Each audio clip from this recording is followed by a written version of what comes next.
Bonjour à tous, bienvenue dans cette première vidéo de leçon sur les unités de longueur. Donc dans cette première partie, on va revoir pas mal de choses que l'on a déjà vues en classe, mais ça va pas faire de mal de les revoir pour ce qu'on va faire ensuite. Donc on va repartir au niveau des conversions de base. Les conversions de base, c'est tout simplement dire que 1 mètre c'est 100 cm, que dans 1 cm on a 10 mm, que dans 1 km on a 1000 mètres, ce genre de choses. Mais on va expliquer un peu comment on arrive à ces résultats et surtout comment on y arrive grâce à ce tableau de conversion des longueurs. Donc, déjà on se souvient, quand on veut placer un nombre dans un tableau de conversion, la première chose à faire, c'est de regarder quelle est l'unité qu'on nous donne. On va prendre le premier exemple ici, 1 mètre.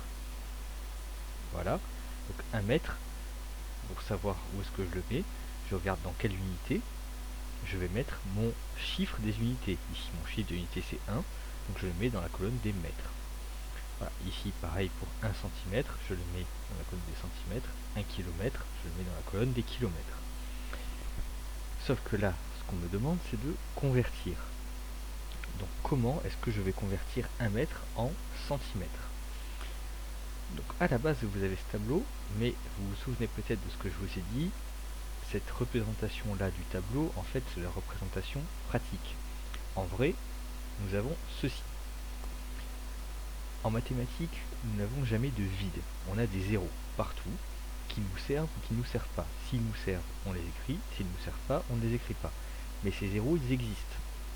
Et là, je vous ai placé donc tous les zéros qui pour l'instant ne nous servent pas. Puisque j'ai placé 1 mètre, tous ces autres zéros en vert ne me servent pas.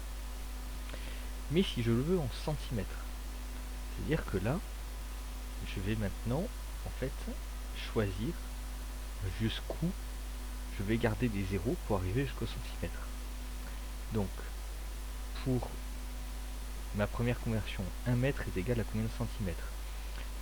Là, cette fois, je m'arrête au centimètre, ici. Donc, je vais prendre cette fois tous ces zéros-là. Donc, 1 mètre va être 100 centimètres. Pareil pour 1 mètre, combien fait le millimètre? Cette fois, je vais m'arrêter au millimètre. Donc, 1 mètre est égal à 1000 millimètres. Voilà. Ici, pareil, 1 cm, combien ça fait du millimètre? Je m'arrête au millimètre, je lis 10. Donc pour ces trois premiers exemples, on voit que ici, au final, tous ces zéros-là qui sont à gauche ne me servent à rien. Donc je peux ne pas les écrire. Par contre, tous ces zéros-là qui sont entre mon chiffre au final le plus à gauche et mon chiffre des unités me servent, ces zéros-là me servent, donc eux je les garde. On va reprendre ici l'exemple, 1 km ça fait combien de mètres? Donc je m'arrête ici au mètre, donc ces zéros-là ne me servent à rien, je lis 1000. Et là, 1 km combien de millimètres? Donc là pour le coup j'utilise tout mon tableau, et donc je lis 1 million. Voilà. 1 million de millimètres dans 1 kilomètre. Pour prendre un autre exemple avec, avec d'autres nombres, là par exemple, pour placer mes 34 hectomètres, je sais que mon chiffre des unités, donc 4, va être dans la colonne des hectomètres. Donc à partir du moment où je place mon 4, je veux placer mon 34. Si je le veux en mètres, je lis jusqu'à la colonne des mètres, et je lis donc 3400. Pour mon 4236 mètres, je place mon chiffre des unités 6 à la colonne des mètres, je vais jusqu'au centimètre. Voilà. Et ensuite, on peut aussi lire d'autre façon.